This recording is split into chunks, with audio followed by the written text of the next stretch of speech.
교리문답 50문 질문 같이 읽겠습니다.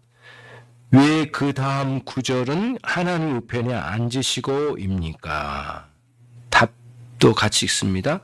그리스도께서는 하늘에 오르셔서 하나님 우편에 앉으셨는데 그곳은 그분이 교회의 머리시고 성부께서 그를 통하여 만물을 다스리시고 계심을 보여주는 곳입니다. 예수님께서 그 십자가에 죽으시고 부활하신 것으로만 끝나지 않으셨다고 하는 거죠. 그게 이제 오늘 50문에서 강조하는 내용이에요. 하늘에 오르신 주님은 그 만물을 다스리시는 주님이시라고 하는 것을 계시해 주는 굉장히 중요한 의미가 담겨져 있다고 하는 거예요. 그렇죠? 그래서 이제 실제로 우리가 이 예수님의 사람들로 살아간다고 하는 것은 이 땅에서 내가 죄를 다스리고 또 나에게 맡겨진 사명 안에서 이거를 통치해 나가는 데 있어서 중요하게 이제 가르쳐 주는 내용이 그 에베소서 2장에 기록되어져 있는데, 우리를 그리스도와 함께 살리시고 그리스도와 함께 일으키시고 또 그리스도와 함께 하늘에 오르게 하시고 그리스도와 함께 하늘에 앉혀주셨다라는 표현들이 나와요. 그런 표현들이 무엇을 의미하느냐 하면은 신자가 이 땅에 사는 동안에 그리스도와 함께 다스리는 문제를 말씀해 주는 거거든요.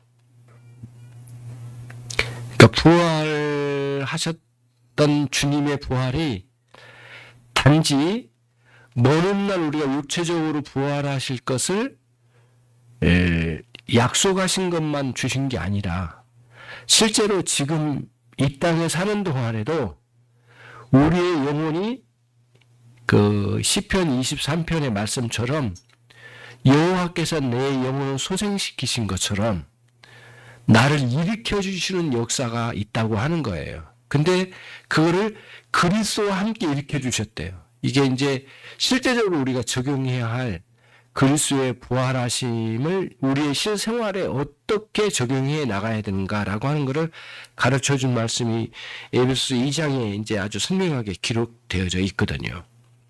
그러면서도 동시에 우리는 주님이 승천하신 것은 무엇을 의미하는가라고 하는 거죠. 그래서 여기서 하나님 우편에 앉아 계신다는 이 신앙 고백에 대한 내용은, 이 고백은 이게 이제 성경에서 분명하게 이것을 계시해주고 있기 때문에 사도신경에서도 이 부분을 강조한 것이거든요. 성경에서도 주님이 승천하시고 하나님 우편에 앉으셨다고 하는 분명한 계시의 말씀이 있어요. 그렇죠? 여기는 이제 마가복음 16장에도 있고 히브리서 1장에도 있고 로마서 8장에도 이렇게 기록되어져 있잖아요. 하나님 보좌 우편에 앉으신 메시아 예수 그리스도, 부활하신 우리 주님이 죄를 이기시고 사망 권세를 이기신 그분이 만물을 다스리는 자리, 교회의 머리로 통치하시는 그 자리, 거기 계신다고 하는 거예요. 자, 그럼 마이크 누가 가지고 있나요? 예슬자매가 50문 박스 밑에 그리스도께서 하나님 우편에 앉아 계신 것을 성경이 중요하게 다루고 강조하기 때문에 그리스도를 알고 믿는 우리의 믿음은 이 사실 하나님 우편에 앉아 계심을 바르게 이해하고 믿어야 할 것입니다. 바울은 이 사실을 다음과 같이 설명합니다. 그의 능력이 그리스도 안에서 역사하사 죽은 자들 가운데서 다시 살리시고 하늘에서 자기의 오른편에 앉히사 모든 통치와 권세와 능력과 주권과 이 세상뿐 아니라 오는 세상에 일컫는 모든 이름 위에 뛰어나게 하시고 또 만물을 그의 발 아래에 복종하시게 하시고 그를 만물 위에 교회의 머리로 삼으셨느니라. 우리들이 신앙생활을 하다 보면 그리스도께서 우리를 사랑하심으로 우리를 위하여 희생하신 것에 대한 강조는 참 많아요. 하지만 그리스도께서 엄청난 권세를 가지고 계신 것에 대한 인식이나 가르침은 약화되기가 쉬운 거예요. 그러니까 예수님의 사랑, 희생에 대해서는 많이 우리가 듣고 또 인식을 많이 하는데 그리스도의 권세가 얼마나 무한 광대하게 집행되고 있는가라고 하는 데의 인식은 약하다 이거예요. 기본적으로. 그래서 우리들이 그리스도의 한없는 사랑으로 희생하신 것에 대한 인식이 있는 만큼 또 한편으로는 저와 여러분이 어떻게 해야 되겠어요? 그리스도의 권세, 만물을 통치하시고 세밀하게 다스려 가시는 우리 주 예수 그리스도의 권세에 대해서 알고 이해하고 또 인식이 풍성하게 있어야 된다고 하는 것. 그리고 또 동시에 교회를 애정 어린 사랑으로 이렇게 보호하시고 인도하시는 주님이시라고 합니다. 이 교회의 주님으로서 오늘 오전 설교라면 목자로서 목자이신 우리 주님이 이 교회를 어떻게 양떼를 이끌어 가시는가에 대한 인식이 굉장히 중요한 거죠. 그런 면이죠. 사랑에 대한 그리스도의 사랑에 대해서 많이 듣고 인식은 많이 할지라도 그리스도의 권세에 대한 광대함에 대해서는 아주 좁을 수도 있다. 그게 주의해야 될 부분이란 거예요. 주님의 권세가 엄청난 권세를 가지고 계시잖아요. 만물을 다스리신 권세이시니까 동영자매가 그 밑에 성천하신 승천하신 그리스도께서 하나님 우편에 앉아 계신다는 것은 어떤 의미입니까? 이것은 문자적인 의미로 해석할 수 없습니다. 하나님께서는 어디에 계심으로 장소적으로 구별할 수 없고 하나님 옆에 앉은 자리를 별도로 주어진 것도 아닙니다.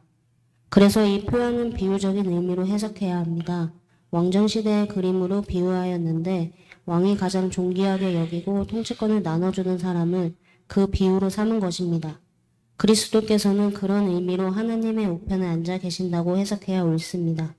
성경은 다음과 같이 말합니다. 그는 하늘에서 지극히 크신 이의 보좌 우편에 앉으셨으니 보좌는 왕이 절대적인 통치권을 행사하기 위하여 앉는 자리입니다. 그리스도께서 하나님 보좌 우편에 앉아 계신다는 말은 그런 의미로 해석해야 옳습니다. 이것을 이렇게 이해할 때 참고해야 할 성경 구절은 에베소서 1장 22절입니다. 또 만물을 그의 발 아래 복종하게 하시고 그를 만물 위에 교회의 머리로 삼으셨느니라. 예, 그렇죠? 그렇죠. 하나님 보좌 우편에 앉으셨다고 하는 의미는 왕정시대의 그림으로 비유한 거라고 이해를 해야 된다는 거예요. 그러니까 그리스도의 통치권, 권세가 엄청난 권세를 하나님의 그 권세를 가지시고 지금 집행하고 계신다라고 하는 인식을 가졌네. 그래서 저와 여러분이 살다 보면 참 어렵고 애매하고 해결되지 않을 것 같고 불안하고 절망적인 상황이 마치 내 앞에 딱 있다는 거예요.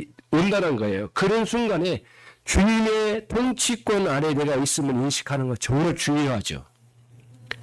그런 절망적인 상황이나 상황이나 또 어떤 관계에 있어서 여러분이 참 내 힘으로는 도저히 해결할 수 없다. 하지만 이런 상황을 허용하신 우리 주님은 어떻게 나를 통치해 가시려고 이렇게 이걸 허락하셨을까? 겸허하게 이해하려고 노력하고 또 주님이 이 일을 이루어 가실 것을 겸허하게 생각하고 주님 앞에 내가 범죄하지 않는 한도 내에서 최선을 다하여 이 문제를 해결하고 노력하지만 모든 통치는 그리스도 안에 있다. 그렇죠? 직장 다니다 보면 정말 이해도 안 되는 일이 많잖아요. 위에 상사도 그렇고 밑에 사람도 그렇고 주변의 사람들이 그런 관계 풀기가 무척 힘들어요. 가정에서는 또 가족끼리도 마찬가지고요. 정말 내게 보면 그렇잖아요. 다른 가정에 비하면 우리 가정이 왜 이렇게 불행하지? 라고 하면서 굉장히 그게 우울하게 빠져있는 사람들 한둘이 아니란 말이에요. 하지만 그런 가운데서 나를 뽑으시고 불러내시고 하나님의 자녀 삼으신 이유는 뭘까? 이렇게 어두운 우리 가정에 빛을 주시려고 하는 하나님의 계획이 아닐까? 정말 주님의 통치는 어디를 향하고 있을까? 주님의 통치권을 인정하면서 나의 상황을 그대로 하나님 앞에 내어놓고 볼 수 있는 그러한 시각을 우리가 가져야 된다는 거예요. 그리스도의 통치권을 인식합시다. 또 마이크 또 어디 하나 있나요? 그 다음 그러면 그리스도께서는 어떻게 교회를 다스리십니까? 성부 하나님께서는 승천하신 그리스도를 지극히 높이셔서 만물을 그리스도의 발 아래 두시고 그리스도가 절대적인 힘으로 만물을 통치하게 하셨습니다. 그리고 만물 가운데 하나님께서 구별하여 뽑으신 교회는 그리스도의 다스림 아래 있지만 동시에 그리스도의 소중한 몸으로 삼으셨습니다. 그러므로 주님은 하나님 우편에 앉아 계셔서 절대적인 왕권으로 만물을 통치하시되 교회는 당신의 권위와 능력과 지극한 사랑으로 돌보십니다. 네. 여러분 홀로 있을 때 지독한 외로움이나 도대체 네 감정을 추스르기 어려울 정도로 막 그런 데가 빨려 들어갈 때가 있어요. 근데 그럴 때 그냥 그런 것을 잊어버리자 이렇게 갈 게 아니고 그것도 인정하지만 내가 주님의 몸이다. 나는 주님의 몸의 지체이다. 그리고 주님이 나와 떨어질 수 없는 관계다. 그분이 내 인생의 목자이시다. 만물도 다스리시지만 주님의 관심은 나와 같이 주님의 몸된 교회에 있으시다. 그리고 나와 같이 교회의 일원인 나와 같은 한 사람을 이 세상 중에 가장 소중하게 여기신 주님의 그 인도와 다스림과 보호와 또 공급하신 그런 섭리 속에 나를 향한 주님의 관심도를 생각해 볼 필요가 있는 거예요, 그때. 그래서 어려운 상황을 극복해 가는 거거든요.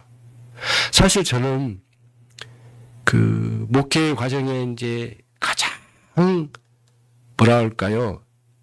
어떤 목회 상황보다도 우리 교회 상황도 상황이에요. 이것도 뭐 이 상황은 뭐 가장 큰 거긴 하지만 전체적으로 내가 그동안에 알고 지내오고 모든 사람 관계한 중에 가장 슬픈 계절을 맞이하고 있어요. 저는 개인적으로는 그래요. 굉장히 제가 슬프다고 하는 건 그 부정적인 의미가 아니고요. 주님이 이 땅을 향하여 얼마나 슬퍼하시는가. 그게 아주 굉장히 많이 느껴져요. 기도할 때마다 정말 눈물의 기도가 나오지 않을 수가 없어요. 너무너무 슬퍼요. 예, 믿음의 사람은 너무 적고 정말 의의 길을 걷는 사람 거의 안 보이고요. 예. 그리고 조금 더 잘 나가면 엄청나게 뻐기고 자랑하고 마치 자기가 한 것처럼 그러던 사람들이 막 주변에 막 있고 막 그래요. 너무 슬퍼요. 주님이 무척 슬퍼하신 것 같다는 생각이 들어요. 그러니까 저 같은 사람이 이런 말 할 자격이 있는지나 모르겠지만 한국 교회에 너무 교만하거든요, 사실은. 저를 비롯해서 너무 교만해졌어요. 주님 앞에까지도 교만해버렸어요. 그러니까 세상에 대해서는 복음을 전할 생각은 없고 교회가 이 정도 컸다고 하는 것을 뻐기면서 어깨에 힘주고 다니는 게 오늘날 한국 교회였거든요. 그러면서 하는 짓이 뭐냐?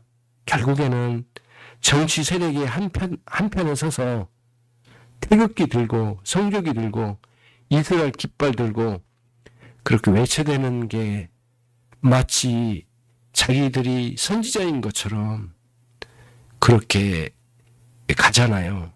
이게 엄청나게 주님을 벗어난 거거든요. 주님의 뜻에서 벗어난 거예요. 예. 그런 거거든요. 예. 그러니까 이스라엘 백성들 그 짓 하다가 망한 거 아니에요, 사실은. 이스라엘 백성들 계속 민족주의, 자기 민족만이 진정한 유일한 나라의 가치가 있는 것처럼 이 대한민국 민주주의만 진정한 가치가 있는 것처럼 말하는 것은 가장 타락한 소리거든요. 가장 타락한 거예요. 그런 걸 볼 수 있어야 되거든요. 근데 슬퍼요.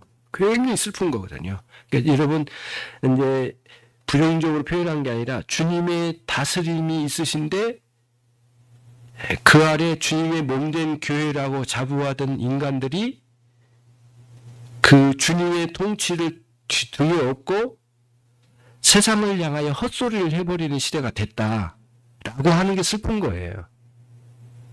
그리고 잘 나가고 뻐기고 하는 사람, 한국 교회는 추악한 그 빛이 되지 못하는 대로 가고 있는 게 현실이잖아요. 여기서 참 그리스도인으로 산다고 하는 사람이 어디 들어본 적이 없어요. 요즘은. 옛날에는 참 훌륭한 신자, 누구는 진짜 훌륭한 신자더라 이런 말 간혹 들리지도 않아. 그 정도거든요. 그래서 여러분과 제가 그리스도의 통치하심에 대해서 깊이 인식한 것 매우 중요하다. 51문 박스 같이 읽습니다. 우리의 머리이신 그리스도의 그러한 영광이 우리에게 주는 유익은 무엇입니까? 첫째는 그리스도는 성령을 통하여 지체인 우리들에게 하늘의 은사를 주십니다. 둘째, 그리스도는 그 크신 능력으로 모든 원수들로부터 우리를 지켜 보호해 주십니다. 아주 중요한 내용이죠.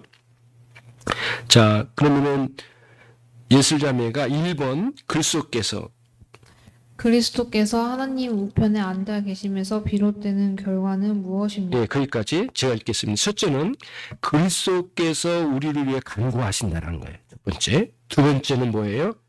성령으로 교회를 모으신대요. 성령으로 모으신대요. 그리고 그들을 다스려 보존하시죠. 여러분, 오늘날 교회의 전도가 잘 안 되는 시기이지만 놀라운 건 요즘도 주님을 찾는 사람도 있어요. 믿고 싶어 하는 사람들이 있더라고요. 보니까 그런 사람들이 있어요. 찾는 사람들이. 굉장히 하나님은 이런 불신앙의 시대에도 영혼들을 모으셔 가시거든요. 넷째, 교회의 원수들을 배척하시고 멸하신다. 다섯째, 하나님 우편에 앉으심으로 교회가 그리스도의 영광을 입게 된다. 라고 하는 거예요. 주님께서 하나님 보좌 우편에 앉으심으로 말미암아서요. 두 번째, 지금 하나님 우편에 계심으로써 주님은 우리에게 무엇을 베푸십니까? 그죠? 첫째, 이제 은혜를 베푸신 거고, 다스려서 은혜를 베푸신 거고요. 두 번째, 제사장으로서 우리에게 은혜도 있는데 그분은 하늘에서 우리를 위하여 간구하심으로 그리스도의 간구하심은 성부께서 어떤 것도 거부하지 않으시고 모두 들어주십니다. 그래서 다음과 같이 고귀한 위로를 얻습니다. 곧 그리스도는 우리의 왕이시며 머리이시며 우리의 형제이십니다. 성부께서는 그리스도로 말미암아 교회 위에 모든 선한 것들을 베풀어 주십니다.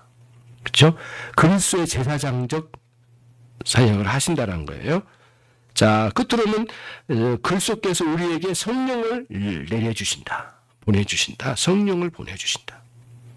그래서 요한복음 10장 28절에도 그들을 내 손에서 빼앗을 자가 없느니라. 오전에 우리가 인용했던 말씀. 그 다음 아버지여 내게 주신 자도 나와 함께 있게 하기를 원하옵나이다.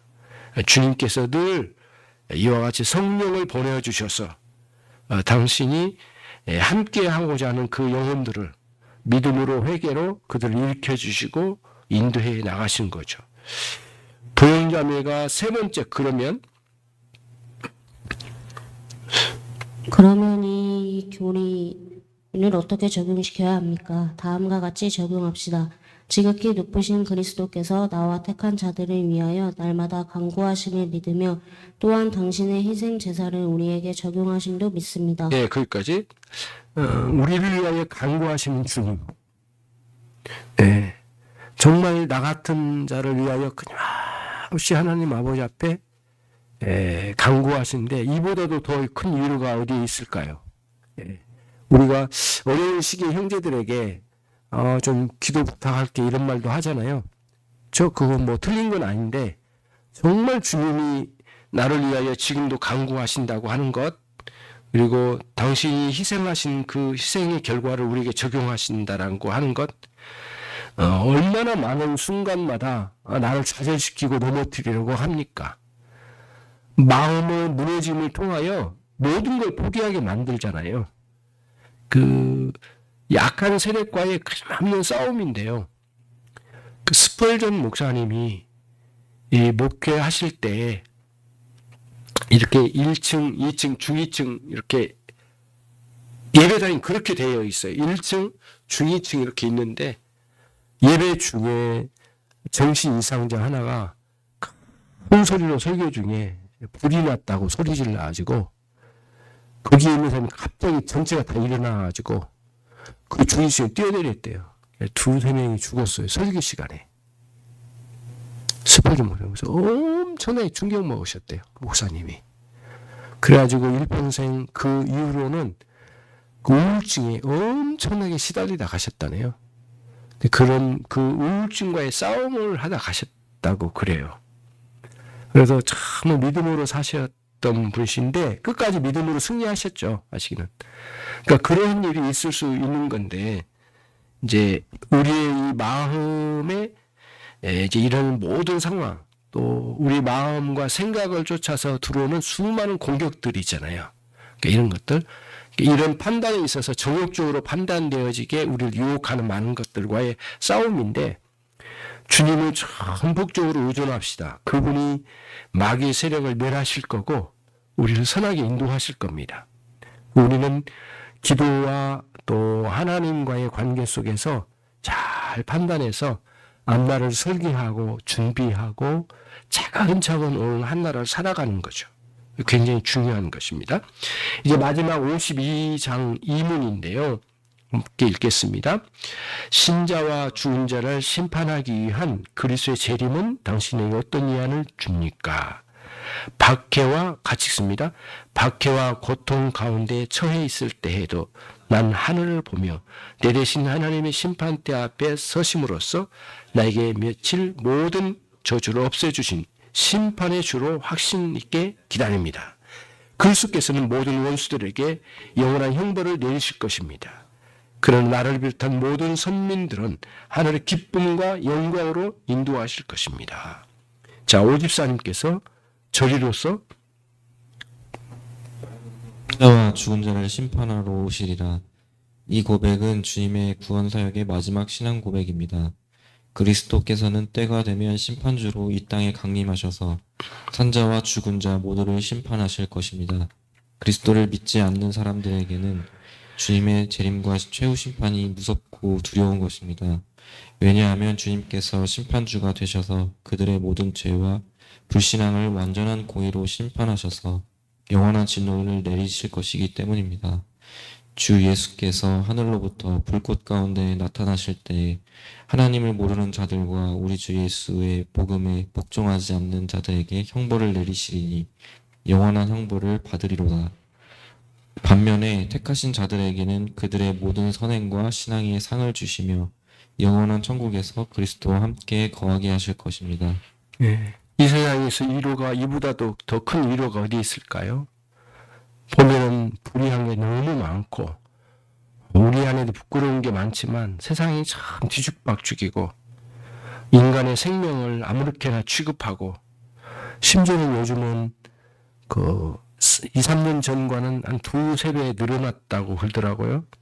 그 자살을 하면서 자기 자녀를 먼저 죽이고 자살하는 이 극악무도한 행태.